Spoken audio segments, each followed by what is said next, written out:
이번 시간에는 데이터에 관한 법을 살펴보도록 하겠습니다.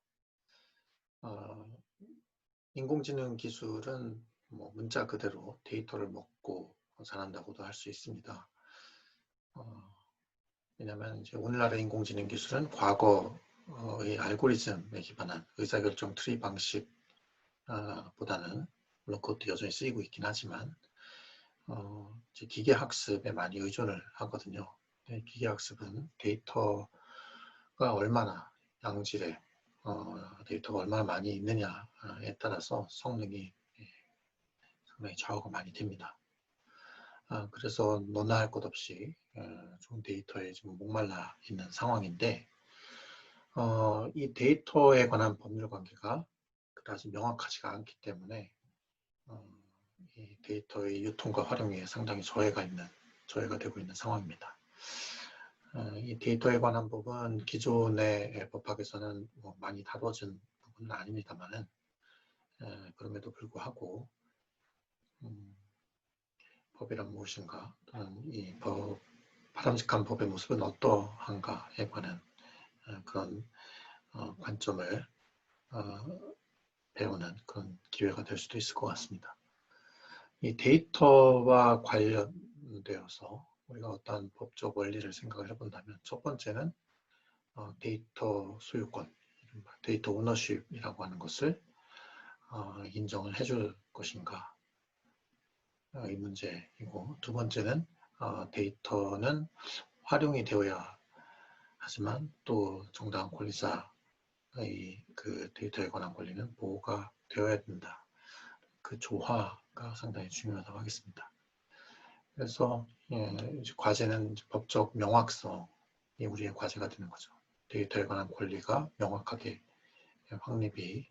법률 관계가 명확히 확립이 되어야 되고 데이터의 자유로운 거래가 보장이 될 필요가 있다고 하겠습니다. 본격적인 분석을 하기 전에 앞서서 도대체 데이터가 무엇인가를 살펴봐야 되겠습니다. 데이터 과학을 공부를 하거나 제 산업 현장에서 다루고 있는 분들은 이미 익숙한 데이터의 어떤 형상이 머릿속에 있을 겁니다. 근데 여기서 말하는 데이터는 법적인 그런 맥락에서의 데이터입니다. 데이터를 과연 우리가 법적으로 어떻게 취급할 것인가 하는 그런 관점에서 보는 데이터죠. 기본적으로는 이제 1차적 데이터와 2차적 데이터로 나눠볼 수 있습니다. 1차적 데이터는 이제 데이터에 관한 권리자가 있음을 전제로 했을 때 처음으로 그 생성된 데이터, 권리자에서 취득된 그 데이터를 말하는 것이고, 2차적 데이터는 그러한 데이터들을 가공하거나 배열해서 만들어진 데이터베이스와 같은 또는 저작권이라고 한다면은 어떤 편집, 저작물이라든가 이런 것들이 이에 해당한다고 하겠습니다. 그리고 1차적 데이터는 크게 나눠보자면 나는 이제 개인정보냐 비개인정보냐 이게 가장 중요한 분류가 될 것 같습니다. 개인정보의 경우에는 인격권적 성격이 있기 때문에 상당히 이제 법적으로 취급이 좀 특별한 점이 있습니다. 우선 양도가 안 되고요. 그 다음에 포기도 되지 않습니다. 그리고 데이터에 관해서 그러니까 자신의 개인정보를 다른 사람에게 이제 이용을 허락했다고 하더라도 언제든 그러한 이용 허락을 동의를 철회할 수가 있습니다. 그래서 개인정보가 데이터로 활용되는 경우에는 안정적으로 이것을 활용하기가 상당히 까다로운데요. 이에 관해서는 좀 뒤에 다시 살펴보도록 하겠습니다. 비개인정보는 개인정보가 아닌 그런 데이터라고 할 수 있을 텐데 이것도 다시 둘로 나눠볼 수 있겠습니다. 첫 번째는 지식재산권의 대상인 데이터입니다. 지식재산권은 그 일정한 목적. 근데 저작권의 경우에는 어떤 창작을 장려하고 유인하기 위한 목적. 그 다음에 특허의 경우에도 이제 발명을 장려하기 위한 그런 목적으로 본래는 자유롭게 유통되어야 할 정보 지시에게 대해서 일정 기간 독점권을 인정을 해주는, 배타적 지배권을 인정을 해주는 그런 제도입니다. 그래서 물건이 아님에도 불구하고 이런 데이터, 그 지식재산권의 대상인 뭐 창작물이나 발명에 대해서는 배타적 지배권이 법에 의해서 설정이 되어 있습니다. 그러나 이제 오늘날 많이 활용되는 데이터는 특별한 권리의 대상이 아닌, 배타적 지배권의 대상이 아닌 데이터들이 많이 있습니다. 예를 들어서 공장에서 공장 가동을 하면서 나오는 그 산업 데이터라든가 기상 데이터 같은 건 누구의 것도 아니죠. 를 비롯해서 상당히 많은 데이터들이 기존의 그 지식재산권이라든가 이런 것에 의해서 보호되지 않는 그런 데이터입니다. 그래서 현재 배타적 지배권의 대상이 아닌 데이터의 경우에는 과연 이에 관한 배타적 지배권을 인정해 줄 필요가 있겠느냐라는 논의가 제기될 수 있는 거죠. 2차적 데이터는 아까 말씀드렸던 것처럼 편집 저작물이라든가 아니면 데이터베이스라든가 이런 것들인데요. 특히 데이터베이스의 경우에는 데이터베이스 제작자의 권리가 이제 저작권법에서 인정이 되고 있습니다. 데이터베이스는 사실은 창작물도 아니죠. 저작권 대상도 안 되고 발명도 아닙니다. 특허권의 대상도 아닙니다만은 그럼에도 불구하고 그 데이터베이스 제작자의 권리를 저작권에 준해서 보호를 해줌으로써 데이터베이스 제작을 장려하는 그런 효과가 있게 됩니다. 그래서 이제 어느 정도 비용이, 그러니까 상당한 그 노력이나 비용이 투입이 되고 또 이제 배열과 구성이 이제 인정이 된다면 데이터베이스 제작자 권리가 인정이 되고 있죠. 이 데이터베이스 제작자의 권리에 이제 소재가 되는 데이터들은 상당히 다양한 게 있을 수 있습니다. 개인정보일 수도 있고, 그 데이터들이, 하나의 소재가 되는 데이터들이 지식재산권의 대상인 어떤 창작물일 수도 있고, 아니면 권리 대상이 아닌 그런 일반 산업 데이터 같은 것일 수도 있습니다. 그래서 2차적 데이터에서는 이제 가장 기본적으로 염두에 둬야 될 법률 관계는 2차적 데이터를 만든 사람, 데이터베이스 제작자의 권리가 인정되지만 그렇다고 해서 그 소재가 되는 개인정보나 지식재산권 대상인 데이터가 그런 데이터에는 여전히 개인정보보호법이나 지식재산권법이 그대로 적용이 된다는 점입니다. 그래서 실제로 기계가 처리하는 그 데이터들을 보면은 사실 뭐 보통 사람들 알아보기도 어려울 정도인데 거기에 이렇게 복잡하게 권리관계가 개입될 수 있다는 점은 좀 유의할 필요가 있겠습니다. 그 밖에 공공 데이터다, 민간 데이터다 이런 분류도 있습니다. 공공 데이터의 경우에는 지금 공공데이터법에 의해서 공개하도록 되어 있습니다. 민간 데이터는 아직 그런 규율은 없고요. 그런 차이가 있고 또 공공데이터법의 경우이 적용되는 경우에는 공공재, 공익성 이런 것들이 상당히 강조가 될 수 있겠습니다. 그 다음에 인간이 생성한 데이터와 기계가 생성한 데이터도 있을 수 있습니다만 이것은 별 의미는 없는 분류입니다. 왜냐하면 인간이 생성한 데이터라고 하더라도 또 뭐 권리 대상이 아닌 데이터가 있을 수 있고 기계가 생성한 데이터라 하더라도 오히려 또 개인정보일 수도 있는 것, CCTV에 찍힌 사람의 모습이라든가 이런 것들. 그래서 이제 상당히 여러 가지 유형으로 나뉘어집니다만은 그래서 이 데이터 소유권에 관한 문제는 누가 데이터를 소유하느냐 이렇게 막바로 질문하기보다는 도대체 어떤 유형의 데이터인가 이렇게 물어보는 것이 좀 더 빨리 문제의 핵심에 접근하는 방법이라고 하겠습니다. 우선 데이터 가운데 저작권과 관련해서 인공지능 창작물의 법적 취급에 관한 내용을 간단히 좀 보고 넘어가겠습니다. 저작물이라고 하는 것은 인간의 사상 또는 감정을 표현한 창작물이죠. 시, 노래 이런 것들입니다. 저작자는 이제 저작물을 창작한 자이고요.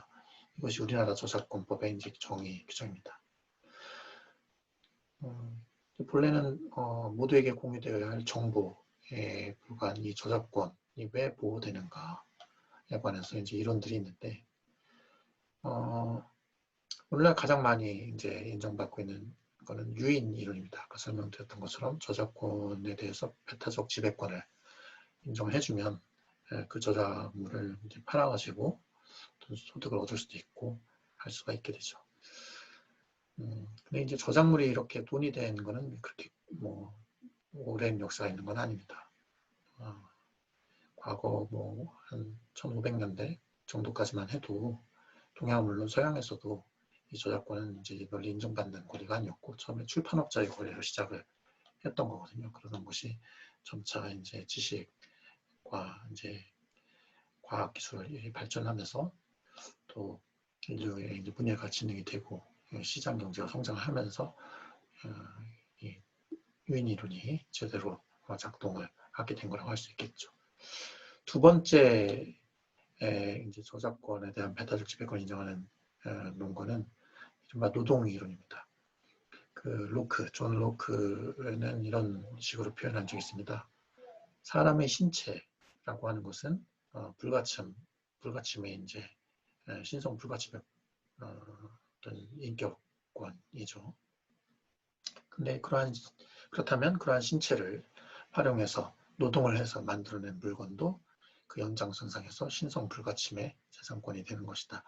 이런 이론인데요. 저작권의 경우에도 이런 논리는 성립이 가능합니다. 저작물을 만들어내기 위해서 창작자가 노력을 기울이기 때문에 그에 대해서 배타적 지배권이 인정돼야 된다는 논리도 성립이 가능한 거죠. 도덕관념에 상당히 직접적으로 호소하는 이론이라고 하겠습니다. 그 다음에 세 번째로는 낭만주의적 작가관이 있습니다. 인격적으로 취급하는 거죠. 개인이 인격의 발현이다. 그래서 보호가 되어야 된다. 이런 입장입니다. 헤겔이라든가 이론부터 비롯된 거라고 할 수 있겠습니다. 아무튼 이러한 이유로 저작권의 배타적 지배권이 인정이 되는데 현행법 규정은 아까 봤던 그 규정상 창작을 주도한 사람이 저작권을 취득을 하게 됩니다. 저작물을 창작한 사람이 저작권을 갖게 되고 저작물이란 인간의 사상과 감정을 표현하는 것으로 되어 있으니까 현행법상으로는 사실 그 인공지능이 사람의 개입 없이 만들어낸 경우는 저작권이 인정이 안 되는 거죠. 그러나 이제 사람이 인공지능을 도구로 사용했다면 그 주도한 사람이 저작권을 취득할 수가 있겠습니다. 그래서 근데 예술공학단체 아비어스라는 곳에서 인공지능 기술, 생성적 적대 네트워크라고 하는 것인데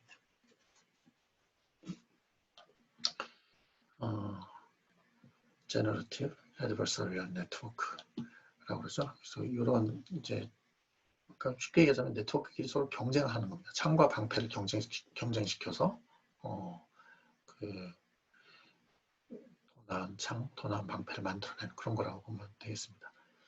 그래서 이 인공지능 기술을 활용해서 그림 하나가 만들어졌는데 이 그림이 2018년에 5억 원에 낙찰이 되었습니다. 그래서 이제 뭐 일각에서는 인공지능이 뭐 만든 그림이 5억에 팔렸다 이렇게도 이제 홍보가 됐습니다만 사실은 배후의 사람이 도구를 사용해서 만든 것이니까 저작자가 분명히 사람이 있는 경우였죠. 인공지능이 사람 개입 없이 만드는 경우라면 현행법상 저작권 인정이 되지 않기 때문에 이에 관해서 굉장히 많은 논쟁들이 펼쳐지고 있는 겁니다. 입법론으로서 우선 보호론과 보호 불효론이 있습니다.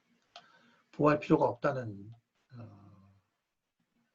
이론은 보호론은 이제 유인 이론이라든가 기존의 저작권 본질론에서 특히 유인 이론으로부터 보호론이 나오는 거죠. 이 낭만주의적 작가가 아니라 노동이론은 이제 사람이 꼭 있어야 되는 이론인데 유인이론은 꼭 사람을 필요로 하는 것은 아닙니다.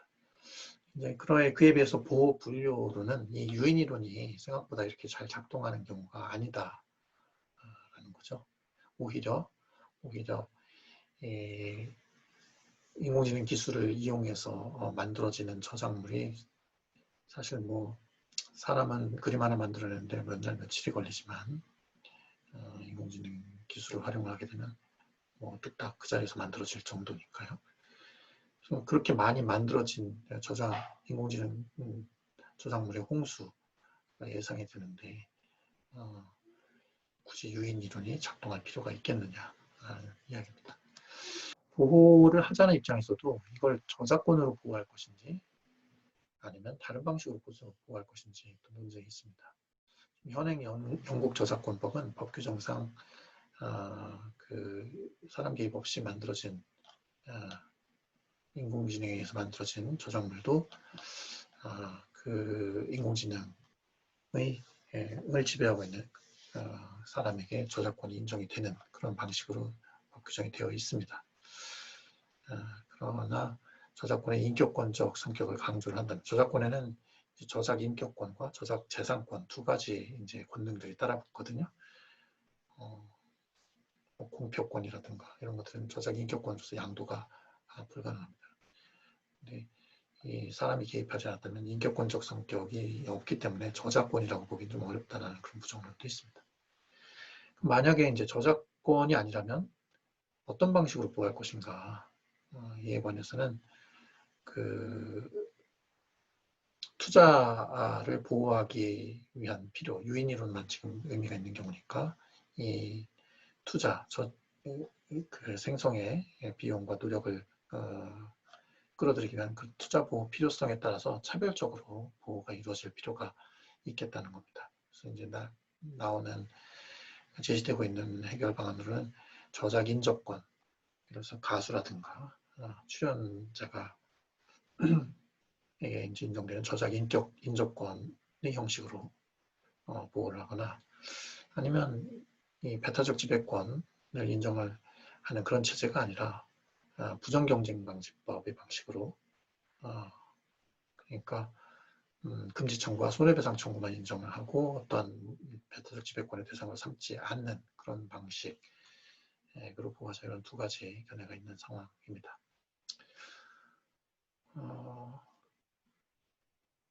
특히 이와의 맥락에서 이런 상황이 되면은 저자가 사실은 사람이 아님에도 불구하고 마치 사람이 만든 것처럼 이렇게 기망을 해서 높은 가격의 저작물을 하려고 하는 그런 사람들이 생길 수도 있습니다. 그런 문제들도 생각을 해가면서 법제를 마련해야 될 것입니다. 권리를 인정할 경우에 누구에게 부여할 것인가? 극단적으로는 그 인공지능에게 권리를 부여하자 뭐 이런 것도 나올 수 있는 얘기입니다만 이미 앞서서 계약법이나 불법행위법을 보면서 살펴봤듯이 인공지능에게 어떤 권리 의무 능력을 인정하는 것은 적절하지 않습니다. 따라서 기여의 정도에 따라서 개발자나 소유자, 이용자에게 권리를 부여하는 것이 맞다고 하겠습니다. 그 인공지능 창작물의 법적 취급이라는 측면에서 또 이제 문제가 되지만 사실은 이 저작권법에서 AI가 문제되는 경우 반대 케이스도 있습니다. 그 학습 데이터를 수집하기 위해서 인터넷을 돌아다니는 그 일종의 봇들이 많이 있거든요. 그것들이 이제 데이터를 긁어 모으는 과정에서 그 AI 에이전트가 데이터를 긁어 모으는 과정에서 저작권을 침해하게 될 우려가 있을 수 있습니다. 또 이제 다른 식으로 생각을 하자면 인공지능의 학습을 위해서 많은 데이터를 공급할 필요가 있다 이런 입장에서 보면은 그 경우에는 저작권자가 좀 양보를 해서 저작권자의 동의나 또는 뭐 법정 저작권료 사용료를 지급하지 않고서도 학습용으로 사용할 수 있도록 해주자는 그런 견해도 있을 수 있습니다. 그래서 AI에 의한 인공지능 창작물의 활용 국면에서 저작자를 보호하거나 또는 저작자의 양보를 끌어내야 된다거나 이런 이제 문제들이 존재를 하는데 올해 만들어진 뭐 내년에 입법화 시도가 있을 것 같은데 올해 만들어진 저작권법 개정안을 보면 AI 학습 목적으로 저작물을 어떤 저작자의 동의 없이 사용료 없이 이렇게 활용할 수 있는 이른바 공정이용 제도가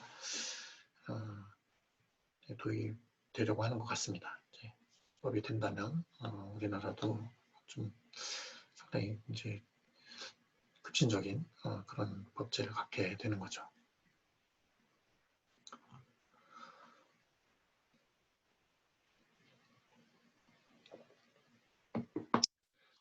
데이터와 관련해서 데이터 가운데 가장 중요한 것이 개인정보라고 말씀을 드렸었는데 이 개인정보라고 하는 것은 상당히 지금 그야말로 문제의 핵이 여러 가지 논란의 중심에 서 있다고 할 수 있겠습니다. 그 이유는 데이터의 상당 부분이 현행법상 개인정보에 해당을 하는데 이 개인정보 자기 결정권이라고 하는 것이 헌법상 기본권으로 되어 있어서 이제 논자에 따라서는 거의 신성 불가침의 그런 권리인 것처럼 여겨지고 있기 때문에 그 활용이 매우 어렵다는 문제가 생기는 겁니다. 그래서 그 개인정보에 관한 활용에 관한 법제가 이렇게 좀 법적 위험이 있는 상황이다 보니까 거래 비용이 높은 거죠. 그래서 데이터가 사실 지금 과소 공급되고 있는 상황입니다. 학습용 데이터가 충분히 이용자에게 넘어가고 있지 않아요. 그래서 이제 데이터 경제 시대에서 우리나라가 상당히 지금 다른 나라에 비해서 뒤떨어지고 있는 상황이라고 말씀을 드릴 수 있겠습니다. 그래서 이에 대한 해결 방법으로서는 첫 번째로는 개인정보 개념을 명확히 할 필요가 있습니다. 그러니까 이번에 이제 개정법이 나오기 전까지 종전의 개인정보보호법은 단순히 이제 개인을 식별할 수 있는지 또 용이하게 다른 정보와 결합할 수 있는지 이런 식별 가능성과 결합의 용이성에 의해서 개인정보 개념을 설정하다 보니까 개인정보에 안 들어가는 게 거의 없을 정도였습니다. 그래서 이제 문제가 많았었는데 개정 개인정보보호법은 이제 비용 개념을 넣어서 그 단순한 식별 가능성이 아니라 상당한 비용을 들이지 않아도 식별이 가능한 경우 개인정보의 범죄에 들어갈 수 있도록 좀 개념을 명확하게 하고 약간 좁혀 놨습니다. 그래서 사실 우리나라 기술이 많이 발전을 했기 때문에 정보기관이나 이런 데에서 많은 비용을 투입을 하면 언뜻 보기에는 식별이 어려운 그런 암호화되거나 이런 식으로 식별이 어려운 그런 데이터로부터도 어떤 개인을 식별해낼 수가 있습니다. 웬만하면 식별이 이제 가능한데 그러나 과도한 비용을 들여야만 식별이 가능한 경우라면은 개인정보 개념에서 개인정보에 해당하지 않는 걸로 봐야 될 겁니다. 그렇지 않으면 세상 모든 정보가 개인정보처럼 취급이 돼서 엄격하게 보호가 받아서 활용이 어렵겠죠. 이건 이제 법적으로 어느 정도 해결이 됐고요. 두 번째로 이 개인정보를 활용하는 세 가지 방법입니다. 통상의 개인정보로서 활용이 될 수가 있고요. 이때는 이제 원칙적으로 정보 주체의 동의가 필요합니다. 나의 개인정보를 쓰려면 나의 동의를 얻어라. 이런 이제 구조죠. 그리고 이제 익명정보는 식별 가능성이 없는 그런 정보입니다. 본래 식별 가능성이 있었다고 하더라도 그 데이터를 가공하고 일부를 지운다거나 일반화한다거나 범주화한다거나 하는 방식으로 식별 가능성을 없애면 익명정보로서 개인정보보호법에도 불구하고 자유롭게 활용을 할 수가 있게 됩니다. 이제 가명 정보는 개인정보 가운데 가명 처리된 특수한 유형의 정보입니다. 그래서 어떤 암호 키랄까요? 이런 것들을 따로 보관을 해두고 그 키가 없으면 식별이 안 되지만 키를 붙이면 이제 개인 식별이 되는 그런 정보죠. 그래서 가명 정보도 개인 정보의 일종입니다만은 상당히 좀 식별 위험성이 낮아진 정보라고 할 수 있겠죠. 그래서 그렇게 식별력이 낮아진 만큼 활용도 상당히 길을 많이 터주고 있습니다. 정보 주체의 동의 없이도 원래 이제 수집한 목적 이외로 활용을 한다거나 아니면 제3자에게 넘겨준다거나 이런 것들이 가능합니다. 자, 이제 이미 설명을 많이 드린 셈인데요. 좀 더 정리를 해보죠. 이 세 가지 중에 통상의 개인정보의 경우, 자, 동의를 요하는 경우, 이게 이제 일반적일 텐데, 이 경우에는 현행법상 뭐 동의를 얻을 수밖에 없습니다만, 이 동의가 사실은 형식화되어 있죠. 그래서 장차 실질적인 동의가 되면서 동시에 유연하고 효율적으로 동의를 할 수 있는 그런 제도로 바뀌어야 할 것 한다는 그런 논의가 많습니다. 개인정보는 아까 말씀드렸던 것처럼 인격권이기도 하지만 재산권적 성격도 요새 많이 인정이 되거든요. 재산가치가 인정되는. 그래서 그 점을 중시를 해서 또 그 연장선상에서 이 동의를 일종의 계약으로 파악하면 계약 자유 원칙 때문에 유연하고 효율적으로 동의를 할 수가 있습니다. 그래서 정보를 활용하는 사람 입장에서나 제공하는 사람 입장에서나 자기들이 가장 이익이 되는 방향으로 동의 내용을 구성할 수 있도록 하는 것이 이제 장차 우리 법제가 나아갈 길이라고 하겠습니다. 이제 마이데이터라고 하는 일명 마이데이터 사업이라고 하는 거랑 연결이 돼 있죠. 자신의 데이터를 스스로 통제를 하는 거죠.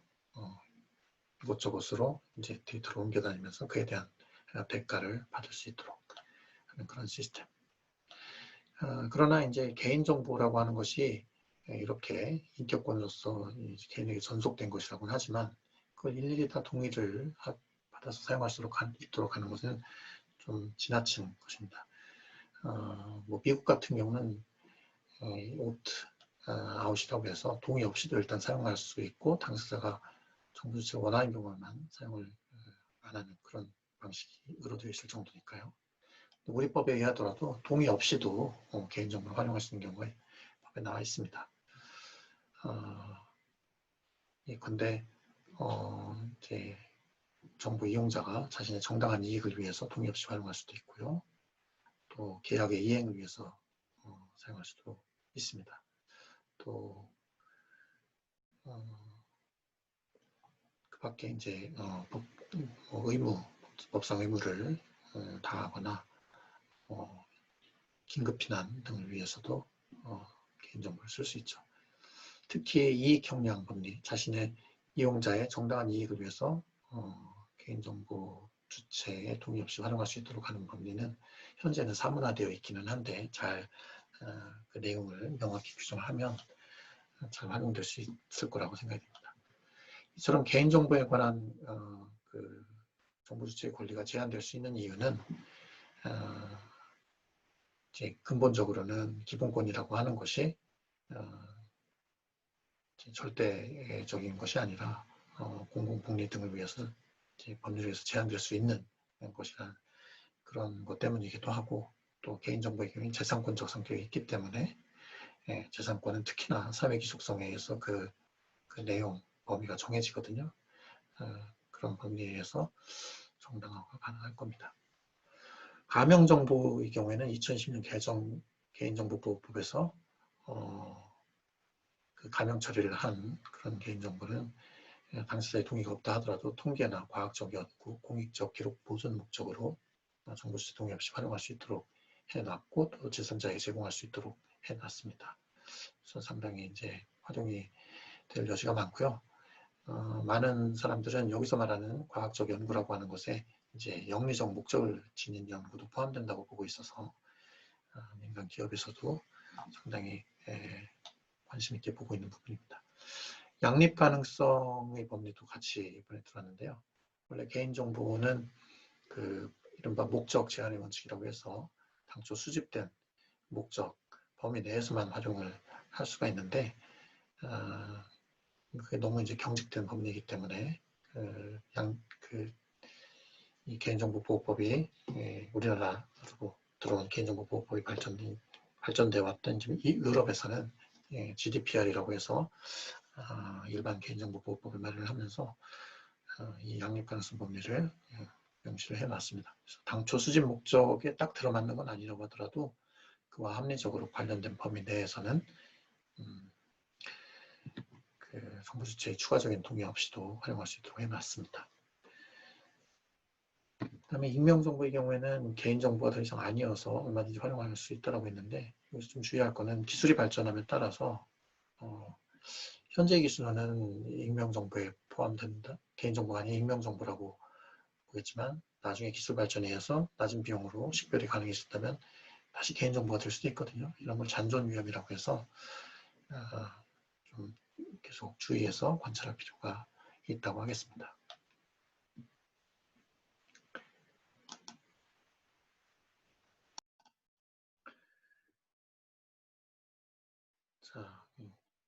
자, 앞서는 이제 개인정보 데이터 중에 가장 중요한 개인정보의 경우를 봤고요. 이번에는 그 다음으로 중요하다고 할 수 있는 현행법상 권리 대상이 아닌 데이터의 거래에 관해서 살펴보도록 하겠습니다. 이제 권리 대상이 아닌 데이터라고 하더라도 노력을 기울여서 데이터베이스를 만들어 놨다고 한다면 그 데이터베이스를 만든 그 제작자는 저작권법상 일종의 저작 인접권으로 보호를 받습니다. 그러니까 여기서 이야기하는 건 로 데이터인 거죠. 데이터베이스로 만들어지지 않은 생 데이터들. 그런 데이터에 관해서도 유통과 활용의 수요가 있는 것으로 여겨집니다. 그런데 현행법상으로는 이러한 산업 데이터 같은 거는 로 데이터는 권리 대상이 아니기 때문에 어떤 권리를 이전한다라는 개념이 성립할 수가 없습니다. 따라서 그러한 데이터를 이용해서 뭔가를 해보려는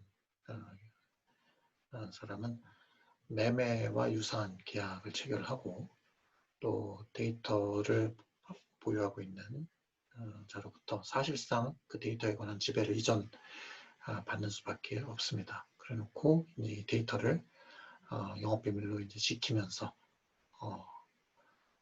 그렇게 활용을 하는 거죠.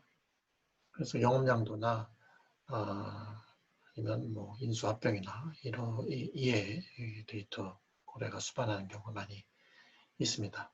그래서 이 데이터 자체만 거래하는 것이 이제 쉽지가 않으니까 오늘날 이제 데이터를 기반으로 하는 그런 IT 기업들은 인수합병을 상당히 활발하게 하는 그런 모습을 볼 수가 있습니다. 물론 데이터 자체의 거래도 많이 있습니다. 예를 들어서 미국의 유명한 엑시엄과 같은 회사에서는 뭐 수천억 원대 거래도 하고 있죠. 그렇다면 권리 이전 방식에 의해서 이러한 데이터를 활용하는 것이 어렵다면 계약에 의해서 이용권을 부여하는 방식이 있을 수 있을 겁니다. 라이선스 계약이 대표적일 텐데 재산권의 대상이 아니라고 하더라도 계약에 의해서 얼마든지 이용관계를 규율할 수가 있습니다. 지금 그 오픈 라이선스 커뮤니티에서 이런 모습을 많이 볼 수가 있는데요. 이러한 계약 조항을 활용을 하게 되면은 어떤 배타적 지배권을 인정하지 않더라도 합리적인 규율이 가능합니다. 다만 이제 이러한 계약에 의해서 이용권을 부여하는 경우에 취약성이 있다고 한다면 물권, 배타적 지배권의 경우에는 계약 상대방만이 아니라 모든 사람들에 대해서 자신의 권리를 주장할 수 있기 때문에 이익이 침해될 경우에는 누구에게든 손해배상 청구를 할 수가 있고 또 그 데이터의 삭제를 구한다든가 반환을 구한다든가 할 수가 있습니다. 그러나 계약의 경우에 계약 상대방에 대해서는 그걸 구할 수 있을 뿐인 거죠. 그런 점에서 이제 한계가 있기는 합니다. 이때는 이제 다른 서비스 제공 계약에 부수하는 경우가 많이 있습니다. AI 스피커의 경우를 생각해 보면 되는데요. 요즘 집집마다 AI 스피커들이 있는데 그 계약서를 자세히 보면 많지 않겠습니다만 거기에 보면 서비스 개선을 위해서 그 이용자의 음성과 같은 데이터를 활용할 수 있도록 그렇게 이제 허락을 하는 조항이 있습니다. 그렇다면 이제 이 상황을 어떻게 볼 것이냐. 이러한 상황은 글쎄요, 이제 평가하기가 상당히 곤란한데요. 어떤 데이터에 대해서 확고한 지배권이 설정이 되어 있지 않기 때문에 그 거래가 좀 제한되는 측면이 있기는 합니다. 거래를 하려면 자발적으로 당사자들이 거래를 하려면 거래를 안 했을 때 나에게 어떤 이득이 있고 할 경우에 어떤 이득이 있는지를 계산을 할 수 있어야 되는데 이 데이터에 대한 그 배타적 지배권 인정이 안 되면 이 유보 가치를 산정하기가 상당히 어렵거든요. 그런 측면도 있고 또 아무래도 이제 배타성이 적기 때문에 이제 이 비밀성이 그러니까 다른 사람들에게 이제 데이터가 넘어갔을 경우에 유출되거나 뭐 그런 경우에 대한 이제 보장 체계랄까 이런 것이 부족한 거죠. 손해배상 청구한다고는 할 수가 없으니까. 그래서 계약을 그러니까 거래를 유통을 막는 측면도 분명히 있긴 합니다만은 또 한편으로는 이 권리자가 따로 이제 배tal 권리자가 없기 때문에 활용하는 사람 입장에서는 크게 그런 권리 침해에 대한 우려 없이 데이터를 활용할 수 있다는 측면도 분명히 있습니다. 이게 과연 전자냐 후자냐 좀 판단이 어려운 입장입니다. 전자의 경우라면 그러니까 데이터에 대해서 어떤 배타적 권리가 설정되지 않음으로써 거래가 제약되는 요소가 더 크다고 한다면 이것은 이른바 공유의 비극으로 이어질 여지가 있다고 한다면 후자의 경우 그러니까 데이터에 대해서 어떤 권리가 부여된다면 자본이 과소 활용되는 이른바 반공유지의 비극 이 문제가 생길 수도 있을 것 같습니다. 반공유지의 비극이라고 하는 건 예를 들자면 어떤 이제 하천에 대한 뭐 사용권을 누군가 독점을 하고 있다면 그 하천이 제대로 활용되지 많은 사람들이 활용되지 못할 수 있겠죠. 그런 경우를 생각을 하면 될 것 같습니다. 뭐 발명의 경우도 사실은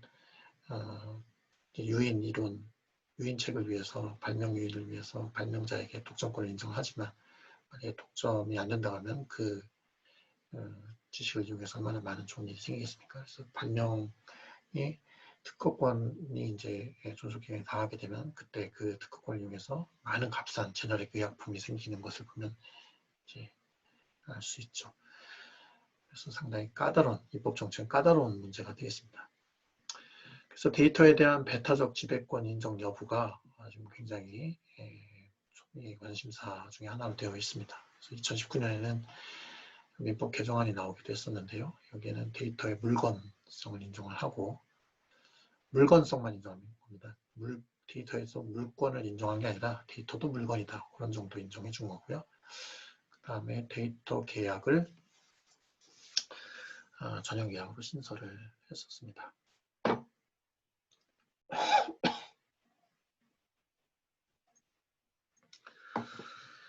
이제 통과가 되지는 못했고요. 이 데이터의 오너십, 배타적 지배권을 인정할 것인가 말 것인가 옹호론과 반대론의 논거들을 잠깐 보자면 음호론에서는 데이터 생산 및 유통을 촉진하는 그런 유인이 될 수 있다. 권리의 명확화를 통해서 거래 비용이 줄어들 수 있다. 이런 주장을 합니다. 그래서 거래 비용이 완화되면 효율적 자원 분배가 가능할 것이다. 이런 이야기를 합니다. 코즈 정리라고 하는데요. 법경제학에서 많이 나오는 그런 경제학 원리입니다. 그러니까 거래 비용이 0이라고 가정을 하면 누구에게 권리를 부여하건 사회적으로 효율적인 그런 방식으로 자원이 배분된다라는 그런 정리죠. 이에 비해서 반대로는 데이터의 경우에 유인 이론이 쉽게 성립하지 않는다라는 겁니다. 여기 권리 대상이 아닌 데이터의 경우를 적었지만 예를 들어서 개인정보 같은 경우 굳이 뭐 그에 대해서 어떤 지배권을 인정해주지 않는다고 하더라도 개인들은 어쨌든 활동을 하면서 자신에 관한 개인정보를 만들어내겠죠. 일반 데이터도 마찬가지입니다. 공장은 돌아가야 되니까 산업 데이터는 생기는 거고 그렇습니다. 특별히 이제 의도를 하고 만들어낸 데이터들이 아닌 경우가 있거든요. 그래서 하지만 뭐 요거에 대해서는 데이터 생산에 대한 유인이론은 성립하지 않을 수 있지만 데이터 유통 촉진의 기재는 될 수가 있습니다. 권리가 명확하다고 한다면. 반대로는 또 한 가지 아까 설명드렸던 것처럼 복잡한 권리관계로 인해서 거래 비용이 늘고 반공유의 비극으로 인한 자원의 과소 이용이 우려된다는 겁니다. 그래서 결론적으로는 아직은 섣불리 데이터에 관한 오너십을 인정하기는 아직은 어려운 것 아니냐. 좀 더 주의를 지켜볼 필요가 있을 것 같습니다. 그렇다면 이제 남는 건 계약에 의해서 데이터를 활용하는 방법일 뿐인데 이 경우에는 표준계약서를 정부에서 만들어서 사용을 장려하는 것이 상당히 도움이 될 것 같습니다. 데이터라고 하는 정보를 도대체 어떤 식으로 거래해야 될지 알기 어렵기 때문에 유형별로 전형적인 계약 유형들을 만들어 놓으면 이제 패키지화가 돼서 물건을 설정하지 않더라도 마치 물건이 설정된 것과 유사하게 거래 비용이 감소되는 효과를 볼 수 있을 겁니다. 다만 이제 표준계약서의 경우에 담보 책임이나 워런티 문제가 발생할 수가 있습니다. 권리 대상이 아닌 데이터를 전제로 해서 계약서가 작성이 될 텐데요. 근데 그 데이터 가운데에는 사실은 어떤 권리 대상이 되는 데이터가 섞여 들어갈 여지도 있거든요. 뭐 데이터 규모가 워낙 크니까 또 개인정보 같은 경우는 식별 가능성이라고 하는 다소 유동적인 기준이 적용이 되니까 따라서 이 데이터에 대해서 어떤 권리자가 따로 존재한다라는 존재한다고 하면 이 계약에 의한 활용은 상당히 이제 한계가 있을 수가 있어서 아마도 이 데이터에 관해서 이제 별도의 권리자가 존재하지 않는다라는 보장을 하거나 아니면 그 별도의 권리자가 존재하더라도 그로부터 이용 허락을 받았다는 점을 보장을 해줄 필요가 상당히 있을 겁니다. 그러한 보장이 있는 그런 데이터는 가치가 높을 것이고 보장이 없는 데이터는 가치가 상당히 떨어지지 않을까 생각합니다. 그것이 이제 워런티 문제이고 그래서 이런 점에서 보면 이 담보 책임에 관해서 상당히 정교한 규정을 둘 필요가 있을 것 같습니다. 원래 민법에서 나와 있는 담보 책임 제품이 매매의 목적물이 당초 당사자들이 상정하고 있던 성질이나 거래상 요구되는 그런 일반적인 성질을 결여하고 있는 경우에 결함이 있는 경우에 인정된 담보 책임 이거를 데이터에도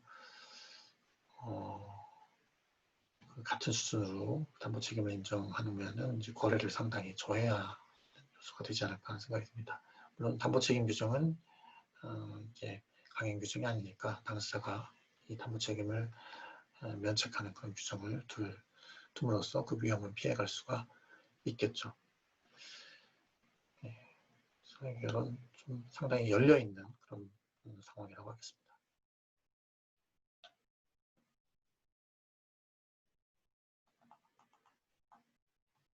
예, 이것으로 데이터법에 관한 설명 마치도록 하겠습니다.